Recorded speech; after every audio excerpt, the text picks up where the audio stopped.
Well, hello and welcome to ILoveGay today. And we're in Los Angeles. We're diving into the world of music and so forth. And we're here with Alexander Millar. How are you?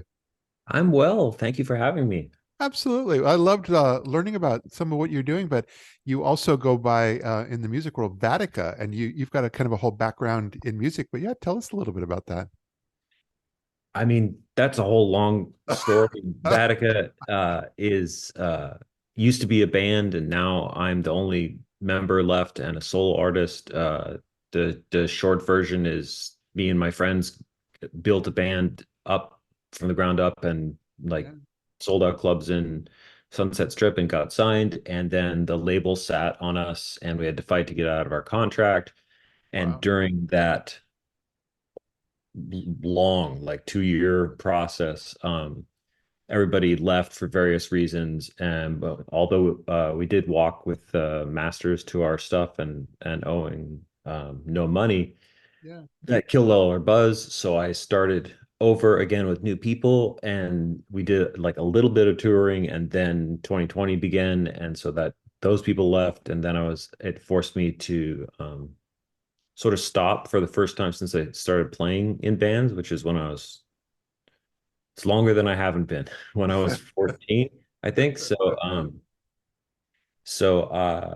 I decided that I wanted it to become an outlet of my artistic and an activist practice, so, which means basically shorthand for writing whatever I want when I feel like it. And then if I play a live show, um, hiring different people each time Okay. to perform the musical elements. So Yeah. um, yeah, some of my stuff's on all the major platforms, Spotify and Apple Music and stuff. Although I am encouraging both myself and artists to divest to that, Yeah. because just like TikTok, just like um, Instagram, just like all the big tech companies, everything's controlled by an algorithm that does not prioritize independent artists.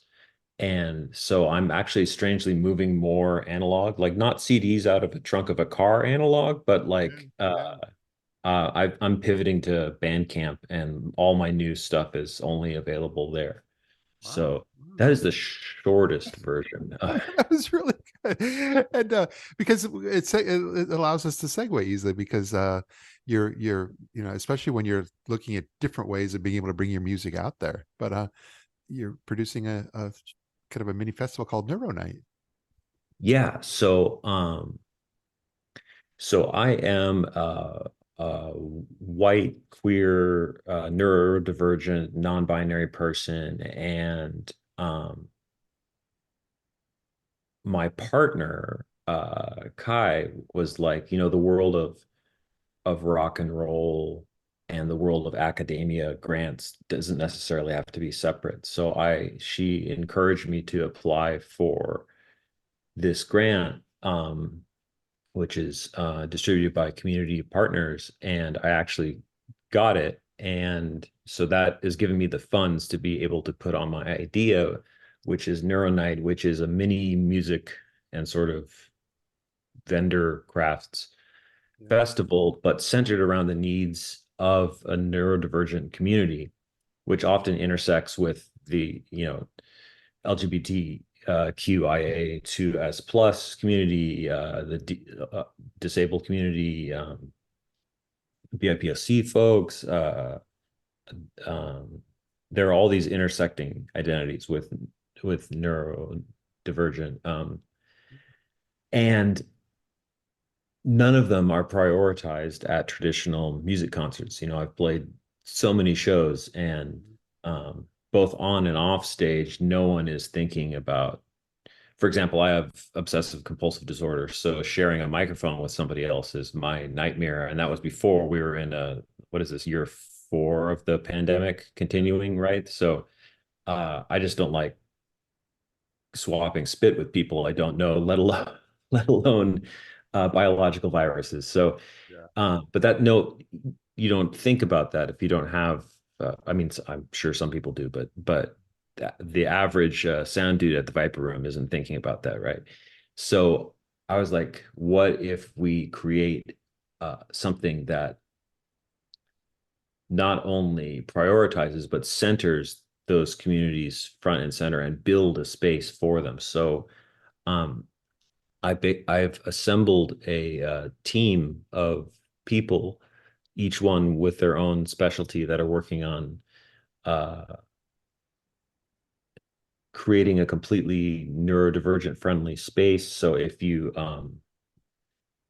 it's not even traditional in the sense that you have to stand in front of the stage. Like if you want to, you can, or you can sit down, or there's a luxurious couch that you can be on, or if you're in a wheelchair, you can go here, but there's not just a designated wheelchair area, because then that makes you feel like luggage and you're put over here, right? And then there's an outside area, or if you're getting overstimulated, there's like a completely sensory free de-stim room where you can like calm down.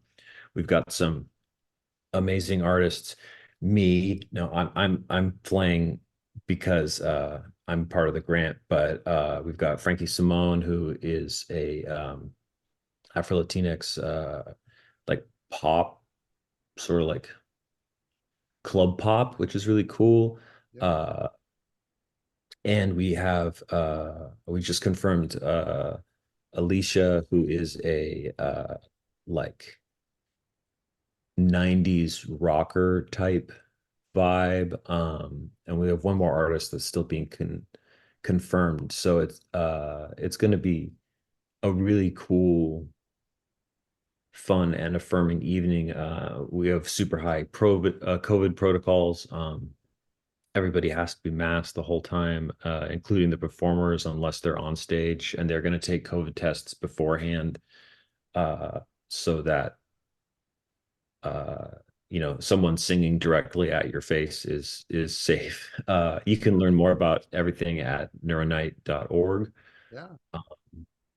And if you want to learn more about me, you can just go to vattica.bio. Yeah. Well, I'm going to make sure also that when we post this, especially on YouTube, we're going to have links to everything. But Oh, um, cool. I've done that, and I also went through and saw that you did a great job with everyone you're working with is on Instagram. So we'll make sure that all those Yeah. are tagged as well. But yeah, we'll make sure all that is there, and it comes out. It's July 26th, correct? Right in Los Angeles. July 26th at this really cool space called Media Pollution, which Yeah. is uh despite the hardcore name, it's a completely customizable space. So whether you want to have like a sensory overwhelming experience, or something with like different rooms, or like the space is completely shiftable, Yeah. they've been really nice and accommodating. And so yeah. Oh, and the other important thing to mention is it's free. It's 18 and up because legally it has to be, but aside from that, it's free. So there's no ageism above 18. If you're 90 and you want to roll down, come on. Like Yeah. we're Exactly. happy to have you. I love that. Well, this is great, and like I said, I'm going to make sure that folks can find all the information on it. And mostly, I'm just glad that you're able to take a few moments of your time and share a bit of what you all are up to with our audience here. Yeah, I'm so happy to be here and to meet Yeah. you, and to say hi to your audience. And again, we were talking just before rolling, but again, I have to fantabulous shirt. Like that is which fantastic. which I wore just for you, and I I'm appreciate it. I'm pushing my own boundaries for trying to show a sense of style, and I don't feel I'm there yet, but I'm working on it. I don't know. I think it's working. I think it's Well, working for you. It's well, like a sort of like a dazzling peacock explosion. Instagram's got my number. As soon as they throw these things up there in my feed, and then once you buy one, they start like showing you all these other ones, and I figured they Yeah. kind of went well with the design of the show background. So I said, let's give it a try. There you go. Perfect. Well, thanks so much, and great meeting you, and look forward to seeing how this comes together. Absolutely. Thanks for having me. Take care now. And it Bye. feels good, so good.